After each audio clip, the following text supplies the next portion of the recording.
Hello everyone, and welcome to my LEGO room. I'm TJ the Brickwright, and today I'm pretty excited because I get to bring you my very first MOC in the new LEGO room. I've actually been working on this MOC for quite a while, and I've been sharing it with my patrons and a few other people.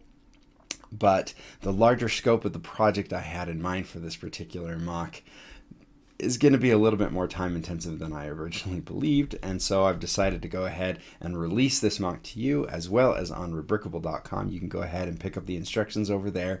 The link should be down in the description. Let's get into it. So last year, my brother-in-law and I started thinking about how different the Star Wars universe could be with just the smallest decision changes. This wasn't supposed to be just about rewriting the sequel trilogy, but a couple times it did happen that way. We started doing a What If series on our podcast about how those small decisions would affect everything from those who made them to the entire galaxy. This is the ETA-10 Redemption Class Interceptor and was part of a new ambitious project by the Star Destroyer manufacturer Kuat Drive Yards as an attempt to reinvent themselves after the Empire's demise at Endor. KDY started producing unarmed civilian vessels as quickly as possible based on Old Republic designs to try and sway public opinion back in their favor. As you can imagine, most people were reluctant to purchase anything from a company that built a large majority of the Imperial Navy. But by strategically giving heavy discounts to both politicians and celebrities, public perception began to turn positive in a relatively short period of time. One of these sweetheart deals was offered to none other than Princess Leia of Alderaan, who in turn gave it to her brother, who then passed it to their father, Anakin Skywalker. After discussing a what if Anakin survived after his redemption version of our podcast, I started coming up with ideas for what Anakin's ship could look like if he didn't die in Return of the Jedi. I decided to do a callback to the last ship that Anakin flew as a Jedi Knight, rewinding his journey in a way back to the last time that he was a Jedi. I landed on this, the upgraded version of the Eta-2 Actis Interceptor. Anakin was reluctant to fly such a vessel at first due to his oath to never again harm a living being, but its lack of armament convinced him to accept the gift. The ETA-10 cockpit was much roomier than its military predecessor, which allowed Anakin to redesign the interior to resemble a meditation chamber like those found in the Jedi Temple on Coruscant. The Class 2 hyperdrive, which isn't the best in the world, in the galaxy I should say, also extended the time that it took to travel through hyperspace, so meditation was a useful way to pass the time. Once he was able to travel on his own again, he could do so without ever touching a single button, piloting the craft completely through the Force. For the first few years after the destruction of the second Death Star, Anakin also had remained in exile on the planet where Luke would start rebuilding the Jedi Order. Once the Empire was nothing but remnants, the former Dark Lord began to venture into... For the first few years after the destruction of the second Death Star, Anakin remained in exile on the planet where Luke would start rebuilding the Jedi Order. Once the Empire was nothing but remnants, the former Dark Lord began to venture out into the galaxy. At first, he didn't carry a weapon of any kind. But after a particularly meaningful encounter with the Force Ghost of Yoda and Obi-Wan on Dagobah, Anakin once again began wielding the blade of a Jedi Knight. Of course, only for defense. As a bonus little tidbit, his new lightsaber is powered by an old crystal.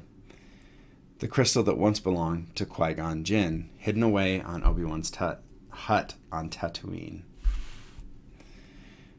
Anakin kept its blade green to remind him of the role of a Jedi and his new role as mentor. And that's basically the short version of the story. If you are interested, I'm going to have another video where I read the beginning of the story behind how Anakin survived. But as always, that is not necessary for you. The instructions for this build are available at Rebrickable.com, and I hope you get to enjoy this yourself. Okay, so now I'd like to go ahead and discuss some of the design choices that I made with this particular ship. So I knew in the beginning that I really wanted to use the bubble canopy that was on the ETA-2 Interceptors from the original LEGO sets that they had. I knew I also needed to make this thing a little bit bigger, especially if I was going to include a hyperdrive, which I definitely wanted to do.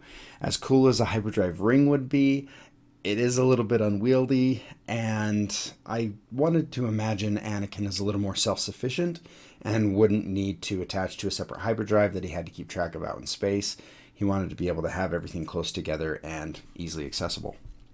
So while I was looking around for a canopy that was in white, I came across this one, which is actually from a Ninjago set.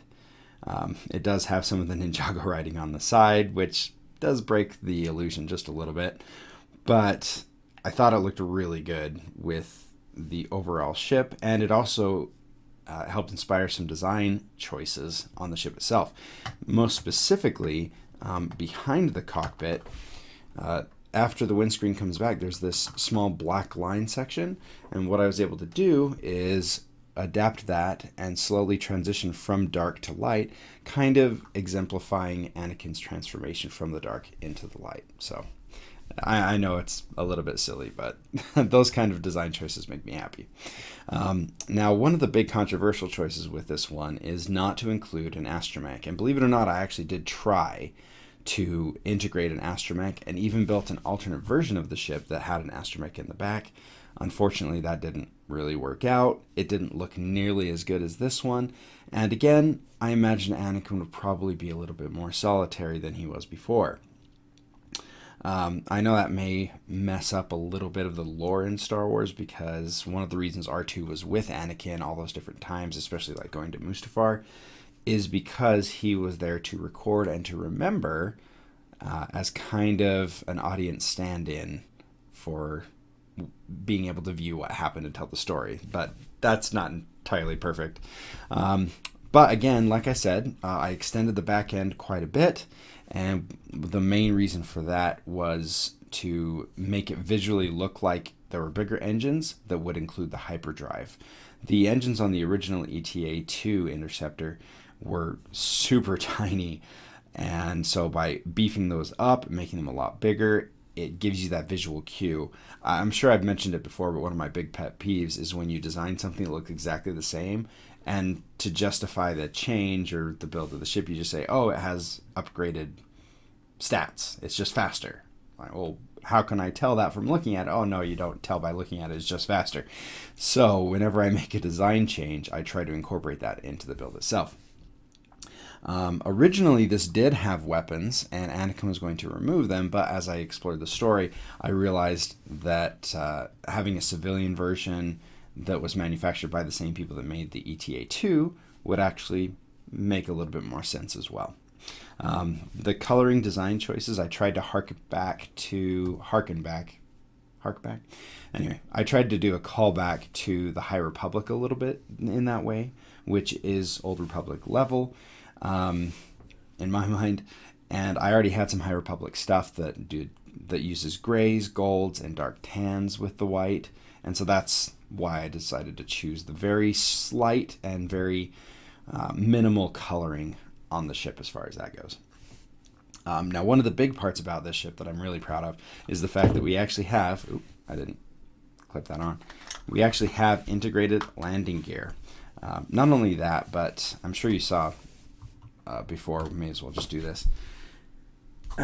So you can take his new lightsaber and mount it behind him so he can sit down inside there in his meditation section, and he totally fits, everything works in there. But underneath, I did include a couple of clips so that you can clip the lightsaber blade underneath.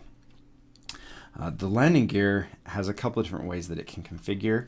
On the back gear, you can either just flatten it out like that, or you can actually flip it upside down and put it like that, which I kind of like this a little bit better. This was a total accident, by the way, not a deliberate design choice there, but it worked out really good.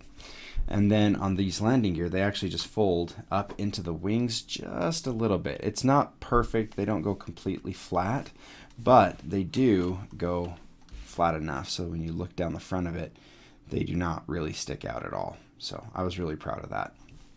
I've been really working on my landing gear lately. For those of you who've been with my channel for a while, you definitely know I struggle to include landing gear on my ships. The whole Minox squadron doesn't have landing gear, But now apparently that's what we're going to do with the Minox Squadron going forward. They're not allowed to have landing gear because all 4 ships don't have landing gear. Anyway, I'm trying to think if there's anything else I wanted to do. I was hoping to have one of my other ETA interceptors that I could showcase side by side to show how much larger this is. But unfortunately, they're still packed away. They're still in bags somewhere. So for now, we're just going to have to say it is bigger, and just trust me on that. I did keep a lot of the same pieces, like the original design choices, the windscreen and then the front cockpit screen. This was actually one of the biggest things that I had a hard time with, because this really harkens back to the old Interceptors and the TIE Fighter cockpit. I wasn't sure if Anakin would want to fly something like this, weapons or no, just because of the memories that he has of, this is, an ETA is what he flew to Mustafar to slaughter them, slaughter all the Separatist leaders. And then the fact that the front of it is a callback to a TIE Fighter was a little hard. I toyed with the idea of putting the Millennium Falcon windscreen piece on there, but those are so expensive that I decided that I was just going to stick with this one, which is a little easier to find, and I didn't really see a different one that I wanted to use instead. So we went back to the old one. That was a little bit of a compromise. But at the same time, you should never completely forget your past, as we learned from the sequel trilogy. You need to learn from your mistakes and pass on what you have learned from those mistakes, not just your successes. So I think it ended up in the end working pretty well. So until next time in the LEGO room, play well. Bye.